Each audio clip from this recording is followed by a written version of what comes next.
Hello, Pisces, and welcome to Intuitive Art Mediums. Thank you for joining me for your Astro Tarot reading as we take a look at the retrograde planets of Pluto in Capricorn, Neptune in Pisces, Saturn in Aquarius, which some of you might be experiencing your Saturn return, and we have Jupiter in Aries, which some of you might also be experiencing your Jupiter return. We also have Chiron there with Jupiter, and Chiron is the wounded healer, and I feel that Jupiter is expanding this healing on a deep soul level with all these planets that we have going on in retrograde. So, Pisces, let's get into your reading. This is a general tarot reading meant for Pisces, Sun, Moon, Venus, and or rising. So please only go with the messages that resonate with you. So we'll start with Pluto in Capricorn. He's been in retrograde for quite some time, changing the world, because Capricorn is the framework of governments, businesses, societies, laws, organizations of any sort. So Pluto's been plowing through all of that energy, and he's going to remain in Capricorn until October 8th, 2022. Now he's revisiting the territory that he traveled through during March through June of 2021. So you may want to recall what you were doing during that March through June 2021, what was going on in your life. Because Pluto is here to help clear out those old patterns that no longer serve us. We've outgrown them.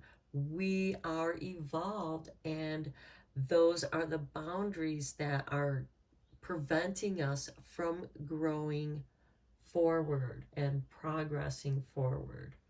So Pluto is here to clear that old crap out, to make room for something new. Now he's going to have a greater impact on the other cardinal signs, which is Capricorn, Aries, Libra, and Cancer.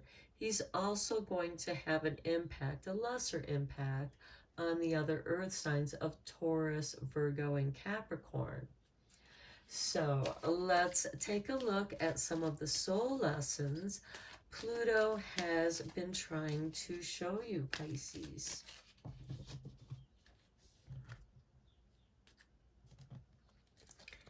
And we have Judgment. I understand that everyone has their own unique path and challenges. Okay, sometimes it's difficult to, because we are perceiving the world through our filters, through our experiences, and we don't necessarily know the story of the other person. So it goes along with that old adage, you don't know a person until you've walked a mile in their shoes.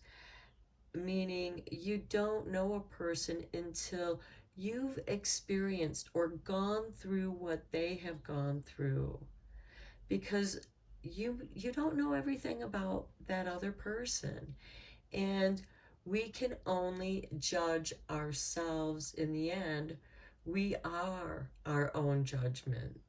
So don't judge others because you don't know. I know that there's a difference between discernment and judgment, because sometimes you don't want to, we tend to give certain people the benefit of the doubt, and then they tend to disappoint us. Not always, but usually that's the case. And again,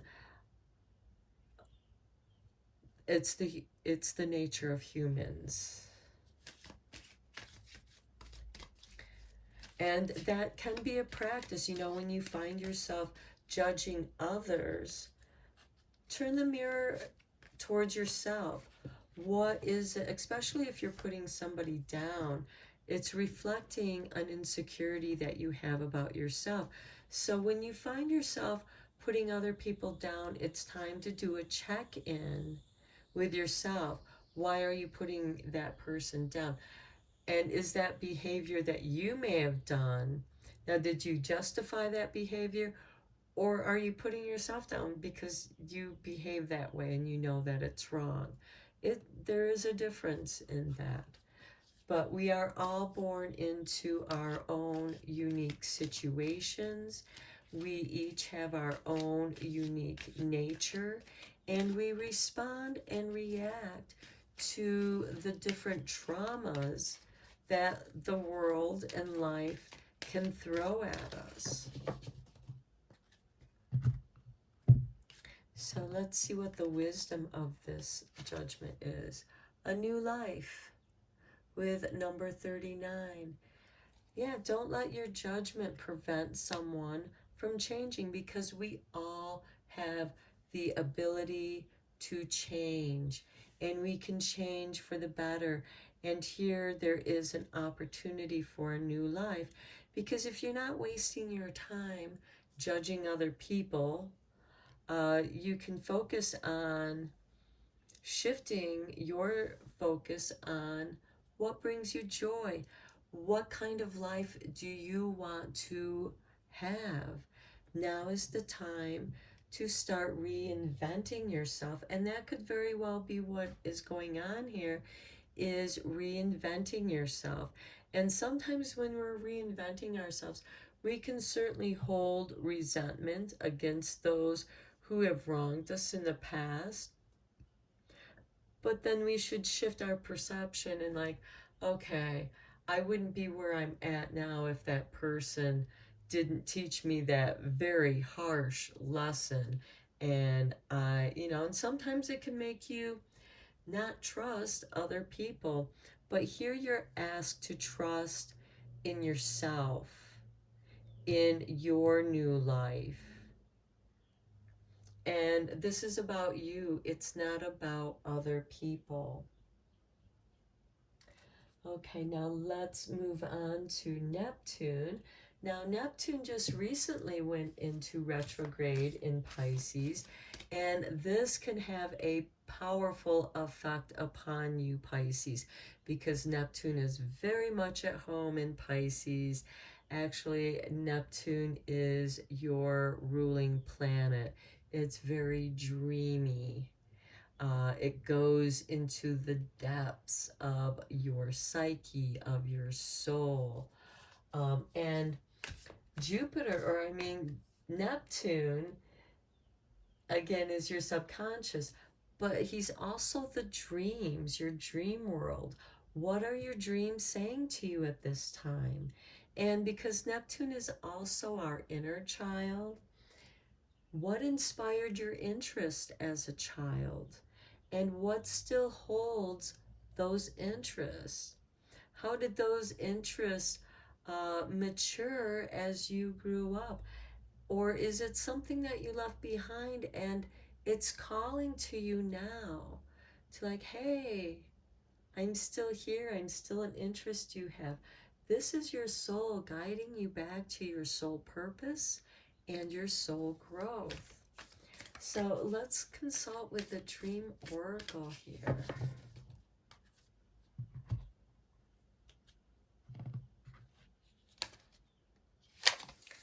The Return.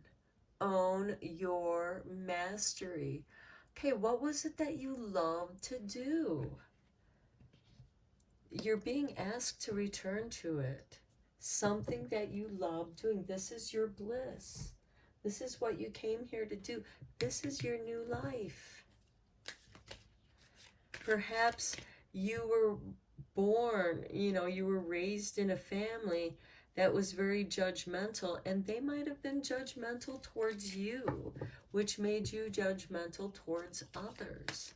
And now is the time to realize that. Pluto is revealing that and shining the light on where you have an opportunity for a new life. As I said, Pluto has been kind of plowing up the field of Capricorn. And if you've been planting your seeds of intention, they are now beginning to sprout and there's this opportunity for a new life. But you have to return to the garden to take care of those sprouts that you planted, those intentions. They're now, the universe is now responding to what it is that you wished for. Next we have number 38 with the 4th chakra, the heart chakra, with Archangel Raphael. Okay, this is a return to the heart, to the dream. What is your heart's desire? This is what you're meant to go for. This is what's going to bring you fulfillment and love. Now let's look at Saturn. Okay, Saturn in Aquarius. Like I said, many of you might be experiencing your Saturn return. And that's going to have a greater impact on you. Now Saturn went in retrograde just on June 4th and will remain there until October 23rd, 2022. Now Saturn is ruled by Capricorn, where Pluto is visiting right now, plowing up the ground. And Saturn, ruled by Capricorn, is about the framework, the skeletal system, the foundation. And in this situation, Saturn in Aquarius is helping us to create a new frame for our shifting goals so that we can adapt into the changing world as we come into the Aquarian age. Saturn is here to help us set up the new framework for the Aquarian age. Okay, service. I feel good when I can help others. Well, yes, that is a very good thing, and service is definitely a way to assure that you have work, because when you serve your community, when you serve to benefit others, it also benefits you. And just doing a good deed for someone makes you feel good. And with this Judgment card, I feel good when I can help others. Perhaps instead of judging someone for someone who's down on their luck and who's lost, be of service to them and maybe direct them to a place that can provide them help. I'm not saying that you take this burden on for yourself, because that can be dangerous, because it can be, you don't know. So again, try to help people in whatever way that you can, and it's going to make you feel good, and it's going to make you feel good in your heart.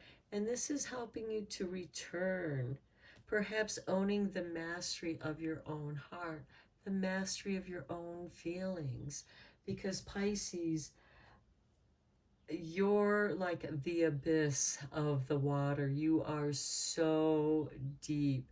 You are such a dreamer, and there's nothing wrong with that. You can also tend to be, space out and lose yourself in your imagination.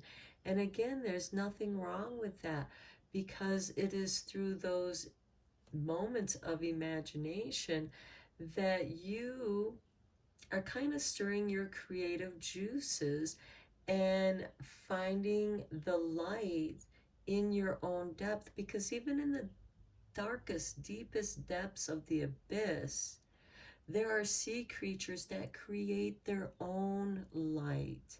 They may never have seen the sunlight, but they create their own light, and they have all the colors of the rainbow, and they express through colors. This is why Pisces can be very creative people.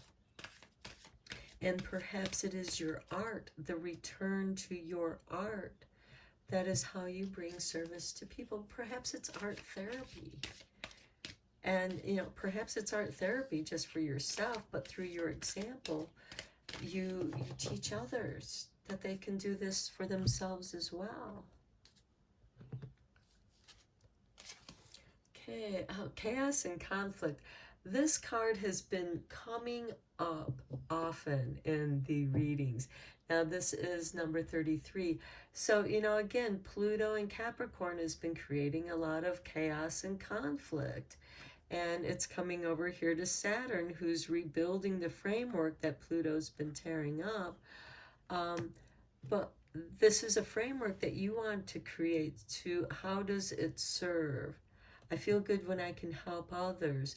You know, and in this chaos and conflict, perhaps you help people find a way to navigate through the chaos and conflict, because again, Pisces, you're natural at this. You know, because again, you're down in these dark, deep depths in the abyss.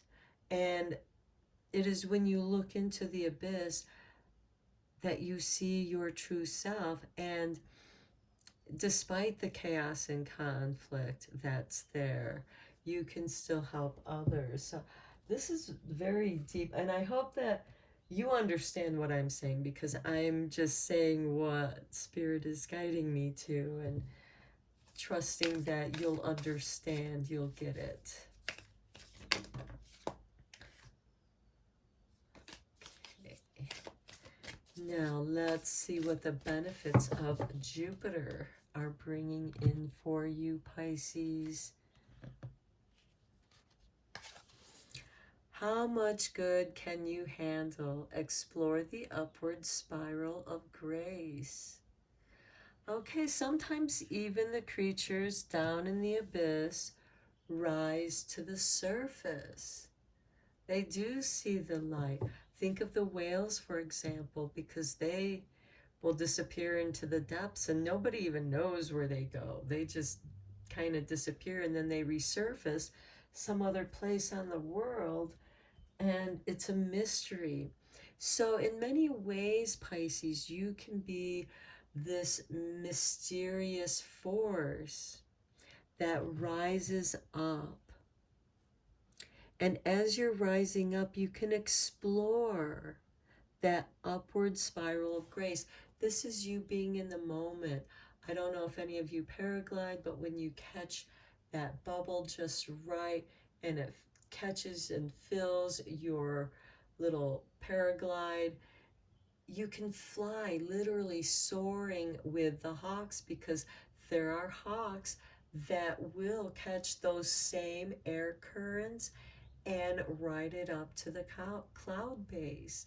And this is you. How much good can you handle? Because it can be very exhilarating to fly like that. And again, you're doing something that you love, and it's going to elevate you. Jupiter is here to support you and elevate you in your healing, because we do have Chiron with Jupiter. This is a very deep healing. This is a heart healing energy that totally changes your life. Perhaps this judgment that you make is like, okay, I understand that everyone has their own unique path and challenge. Well, I too have my own unique path and challenge, and I'm choosing the path for a new life. I'm following my heart. I'm returning back to my soul purpose. Sure, I might experience some chaos and conflict. That's in the world, but I'm going to do good here despite this chaos and conflict. And there are some people that actually thrive in chaos and conflict because they can see through, they see a path through it where they dance through it and miss all the collisions that are coming their way because they're in a flow of this dance. And that is like this beautiful rhythm that's actually rising you above all this chaos and conflict. It's beautiful. Okay, let's look at the energy of this goodness.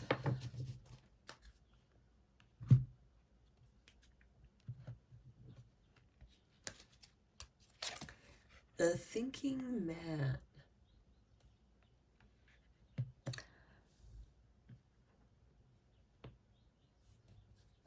Okay, with number 46, which makes 10, 1. So this is, again, a new beginning. Your thoughts, your perceptions have shifted. You've changed, you've returned, but you didn't return back to the old, the way that you used to be, because you're evolved. You go back to the interest with new knowledge that you didn't have before when you were younger, and that interest held you. But now you are seeing how it all fits in. You're thinking about it. You're allowing yourself to become inspired. And you're exploring. You're thinking about what you're exploring as you move upward, because you're moving into new elevations that you're most likely going to have to adapt to. Okay, so let's get into your tarot cards.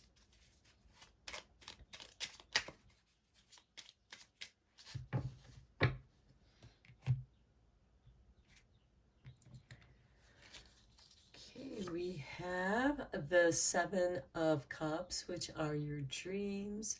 What are your dreams? What are your choices? You have this choice to make on your new life. It's time for you to make a judgment. Don't judge others. Judge your own action. Here we have the Knight of Wands. This is a change of, the Knights are instigators of change. So he is bringing being at the right place at the right time, synchronicities, sometimes a relocation, a change of jobs, a change of residency. Sometimes this can be a short journey, a retreat where you can explore your dreams. Next, we have the Four of Wands. This is the happy harvest home. This is the sun in Leo, which we do have later on in the summer. But Leo rules the heart, which is why I'm mentioning that. So you want your home to be heartfelt, where everyone feels safe and welcome to be who they are. And here we have the Judgment. This is returning to answer your soul purpose. This is like the phoenix rising. And here we do have the return. Can you answer the call? How much good can you handle when you do answer the call? Because this is your soul bliss. Then we have the Chariot. Yeah, you're riding right out of that chaos, or you're right into it, depending on your personality, because it was part of the service of the person in the chariot to go into battle, to help bring out the wounded, also to exert some damage as they were going through there to rescue. Okay, then we have the Six of Cups. Okay, this chaos and conflict could be something from your past, from your childhood, something that a person that you were involved with, perhaps a friendship. And when you meet somebody who reminds you of that person, it stirs up that chaos and conflict within you, because you're kind of projecting those same energies onto that person. Again, bringing us to this Judgment card, because sometimes we do displace our feelings onto other people simply because they remind us of somebody who caused us harm. Next, we have the Ten of Swords. Yeah, you're going to be aware of this, and you want to shed that. You want to get rid of that. That's part of your thoughts, the readjustments. You have to shed that old skin in order to rise. And we have the Hermit. This is you bringing your light into your own darkness, doing some deep shadow work. And that's going to be very important for this rising up, because you can't rise up until you've gone down into those depths.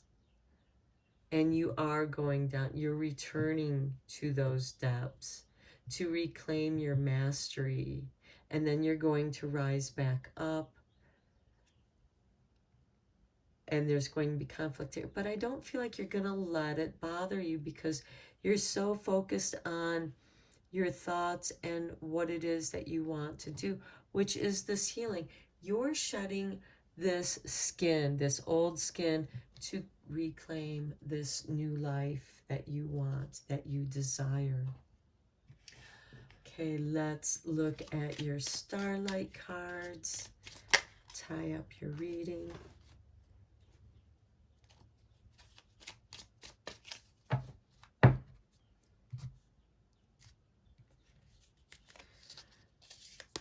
Okay, oh, destiny, I love it. It's not the stars, but in yourself. This is true. Yes, we are made up of star stuff and rainbows, but your destiny is something of your making. Morning star, keep shining even when others have quit. This is very nice, especially with the return here, and you answering the call of the horn of reawakening with the morning star. Thrive. There's enough space for the moon and her stars not to tear each other down. It comes back to this Judgment card. We don't have to tear each other down. We can go our own way, and we can all thrive in harmony. Then we have love, to the moon and back. How beautiful. And then we have this return. You're going to return with love. And Jupiter is bringing that lovely goodness to you and asking you, how much can you handle? I mean, because love can just inflate us to and expand us into states of ecstasy that other people just can't understand. But Pisces, you're a very sensitive sign, and you are very exuberant in how you feel and in expressing that, whatever it is that you are feeling. Okay, Pisces, I'm going to tie up your reading here. I hope that you enjoyed it. Thank you so much for liking and subscribing to my channel. It's really helping it to grow. And until next time, take care.